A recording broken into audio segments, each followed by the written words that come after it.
Hey everybody, it's Jeffrey Gurian here on Comedy Matters TV, and I'm here with one of my really favorite people. I know everybody tends to say that, but so please welcome with me, Pate Lee.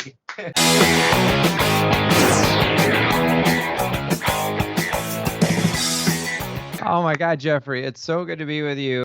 You're literally a legend. And I remember, being in the Midwest and seeing you reporting on, like on entertainment stuff on television. And then now I get to be your friend. And Comedy is so subjective. What some people are hysterical about, other people are humming.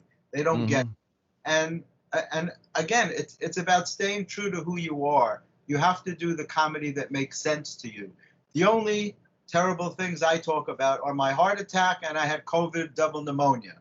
And I was lucky enough to survive, and I use that in my act to talk about. But otherwise, I just talk about things that I think are funny, And wow. Wait, can we loop back on that? Because you had COVID with double pneumonia, which is, I mean, you were in a serious place, and not to like trigger you or anything like that. But my friend Michael Yo also had pneumonia and COVID, which he calls cremonia. He was with me when we got sick. We were with Chris Mazzilli at Gotham Comedy Club, and Michael came over. Michael was performing there that night, came over. I was sitting with Chris, watching the show, and we had been taping some video stuff together.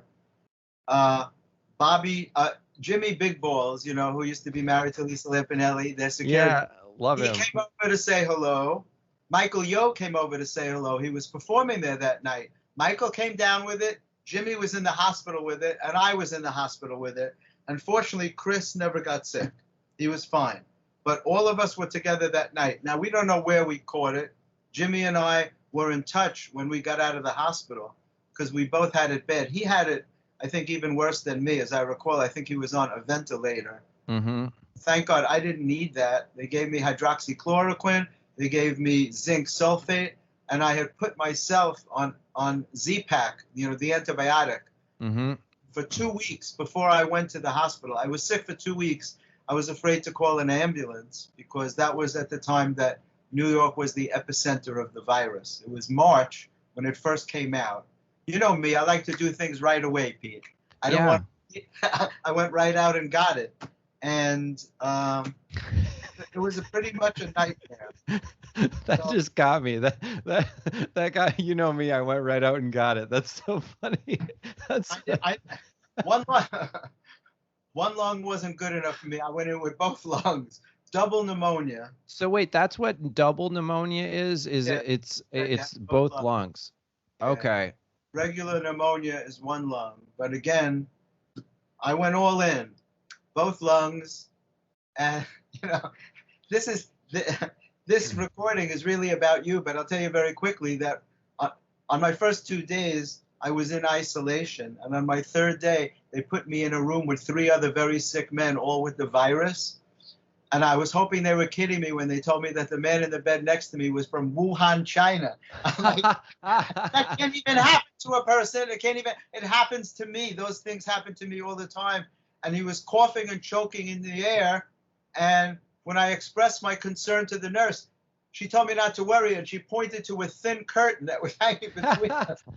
Like, well, she's wearing a fucking hazmat suit with swim fins and scuba gear. I have a thin curtain. And I was like, yeah, too bad Dr. Fauci didn't know about the thin curtain approach. It was insane. So that's so funny. Oh my God. It's funny now. Yeah, it's funny now. And, and it gave me stuff to talk about on stage. But at the time, it was a nightmare. I was sick for 2 months, and the comedy community rallied around me. And I realized again how important kindness is. Hey guys, thanks for watching Comedy Matters TV. To check out some of our other videos, click on the boxes on either side of me. And don't forget to like, comment, and subscribe. Not just for me, but for my parents.